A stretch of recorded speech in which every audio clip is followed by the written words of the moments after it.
জুলাই গণ অভ্যুত্থানে যখন বিগত 16 বছরের চেপে বসা শেখ হাসিনার ফ্যাসিবাদ, গণহত্যা, গুম খুন থেকে বিরোধী দলের নেতৃবৃন্দরা সেই লড়াইকে এগিয়ে নিয়ে যেতে পারছিল না, নির্যাতিত হয়ে যাচ্ছিল, তখন কোটা সংস্কার আন্দোলন থেকে এই ছাত্র তরুণরা এক দফার মাধ্যমে গণ অভ্যুত্থানে ফ্যাসিবাদ বিরোধী আন্দোলনের রূপ দিয়েছিল।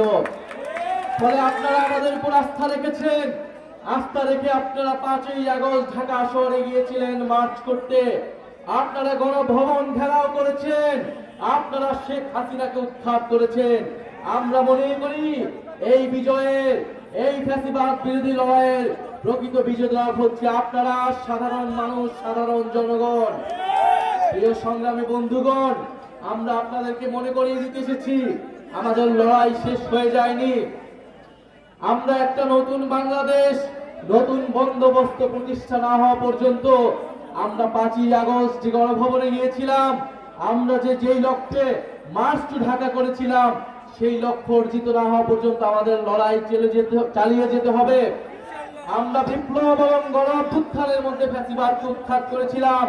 আমরা এখন গণতান্ত্রিক ভাবে, নিয়মতান্ত্রিক ভাবে আমরা সংস্কারের মাধ্যমে নতুন বাংলাদেশ প্রতিষ্ঠা করতে চাই।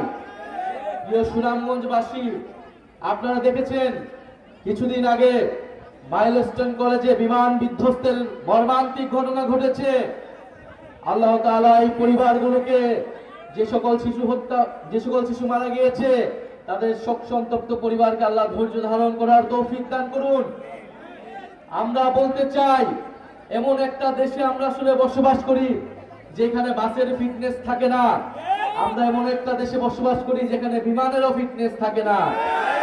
আমরা এমন একটা দেশে বসবাস করি যেখানে মানুষেরও ফিটনেস থাকে না, রাষ্ট্রেরও ফিটনেস থাকে না। শেখ হাসিনা একটা ফিটনেস বিহীন রাষ্ট্র আমাদের উপরে চাপিয়ে দিয়ে গিয়েছে, এই প্রজন্মের উপরে চাপিয়ে দিয়ে গিয়েছে।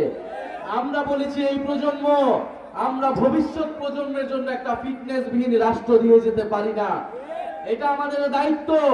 আপনাদের সন্তানরা যারা জীবন দিয়েছে, যারা আজকে এখানে একজন শহীদ পরিবারের বাবা রয়েছেন, শহীদ সোহাগের বাবা রয়েছেন, যারা রাস্তায় জীবন দিয়েছিলেন, তাদের জন্য হলেও, তাদের আকাঙ্ক্ষা পূরণের জন্য হলো, ভবিষ্যৎ প্রজন্মের জন্য হলো এই রাষ্ট্রের ফিটনেস আমাদেরকে তৈরি করতে হবে।